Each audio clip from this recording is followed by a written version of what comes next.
रूस से सस्ता तेल मिल रहा है तो भारत को चिंता किस बात की है। अगर मिडिल ईस्ट से तेल आने में दिक्कत हो तो क्या रूस भारत की तमाम तेल जरूरतें पूरी नहीं कर सकता? और अगर भारत ने जून जुलाई में रूस से रिकॉर्ड तेल खरीदा था तो अगस्त में खरीद अचानक इतनी गिर क्यों गई? इन सवालों का जवाब केवल रूस और भारत के रिश्तों में नहीं है, इसके पीछे चीन भी है, अमेरिका भी है, मिडिल ईस्ट का संकट भी है और सबसे बड़ी बात भारत की तेल जरूरत। भारत अपनी कच्चे तेल और गैस की 90% से ज्यादा जरूरत आयात से पूरी करता है। यानी भारत के लिए तेल सिर्फ विदेश नीति का मामला नहीं, ये सीधे हमारी अर्थव्यवस्था से जुड़ा मामला है।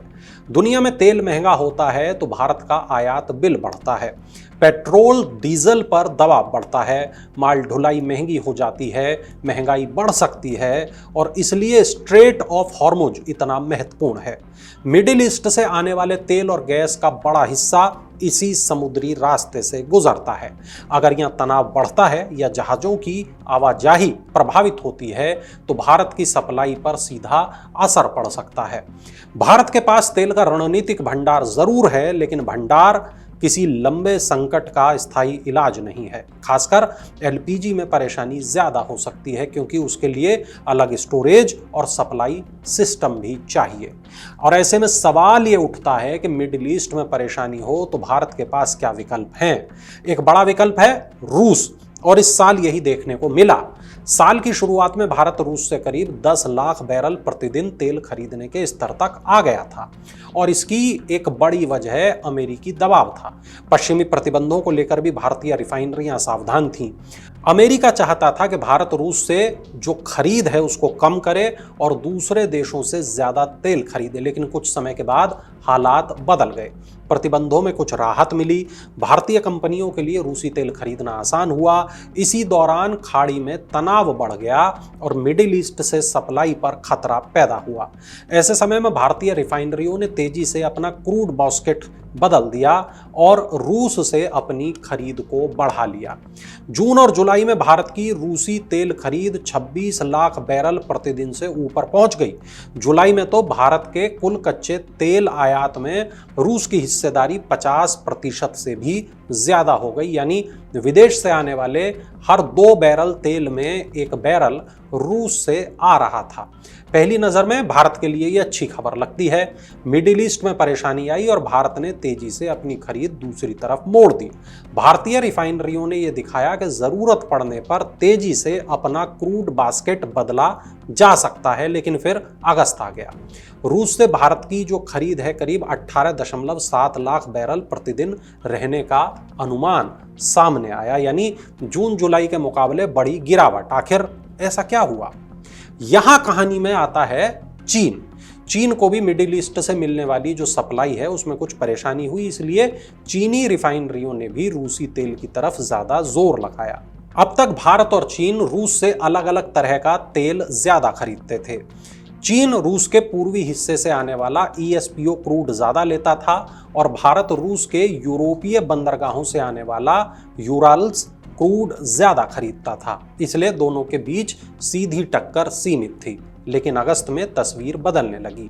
चीन ने रूस के यूरोपीय बंदरगाहों से भी तेल की खरीद बढ़ा दी, यानी जो रूसी तेल जिसके लिए भारत बड़ा खरीदार था उसी के लिए चीन भी बाजार में उतर आया और इसका असर भारत के लिए जो उपलब्ध तेल था उस पर पड़ने लगा।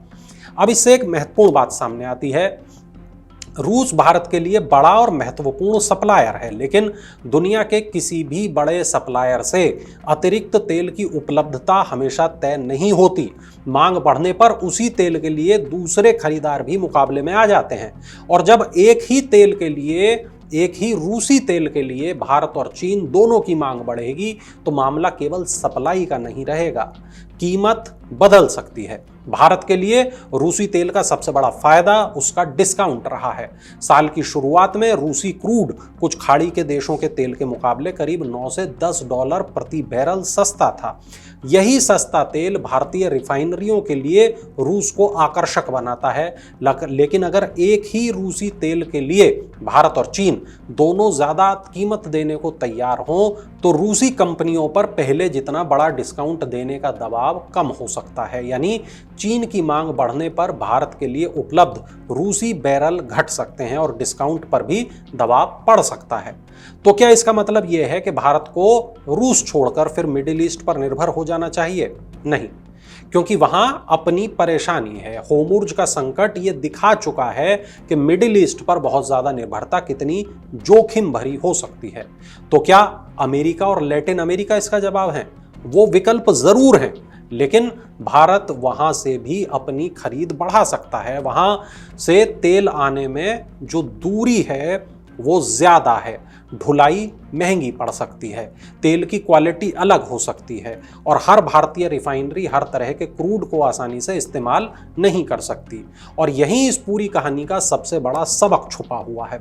भारत को रूस और मिडिल ईस्ट में से किसी एक को चुनने की जरूरत नहीं है। असली रणनीति कई रास्ते एक साथ खुले रखने की होती है। रूस से सस्ता तेल मिले तो वहां से खरीद बढ़ाई जा सके, खाड़ी देशों से सप्लाई सामान्य हो तो वहां से तेल आता रहे, अमेरिका और लैटिन अमेरिका के साथ भी सप्लाई बढ़ाई जाए, साथ ही भारत अपने घरेलू उत्पादन और दूसरे ऊर्जा स्रोतों को मजबूत करे। इससे किसी एक देश या किसी एक समुद्री रास्ते पर जरूरत से ज्यादा निर्भरता नहीं बनेगी। यही भारत की एक बड़ी ताकत भी है। भारतीय रिफाइनरियां अलग अलग तरह का क्रूड इस्तेमाल कर सकती हैं और कीमत और उपलब्धता के हिसाब से अपनी खरीद को बदल सकती हैं।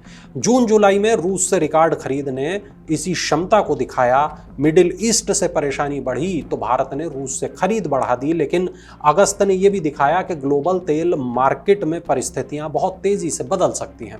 इसलिए आने वाले महीनों में नजर केवल इस बात पर नहीं होनी चाहिए कि भारत रूस से कितना तेल खरीद रहा है। असली सवाल कुछ और है। क्या चीन की बढ़ती खरीद के बाद भी भारत को रूसी तेल पर बड़ा और अच्छा डिस्काउंट मिलता रहेगा? अगर रूस और मिडिल ईस्ट दोनों एक साथ दबाव बढ़ा दें तो अमेरिका, लैटिन अमेरिका और दूसरे स्रोत उस कमी को कितनी तेजी से पूरा कर पाएंगे?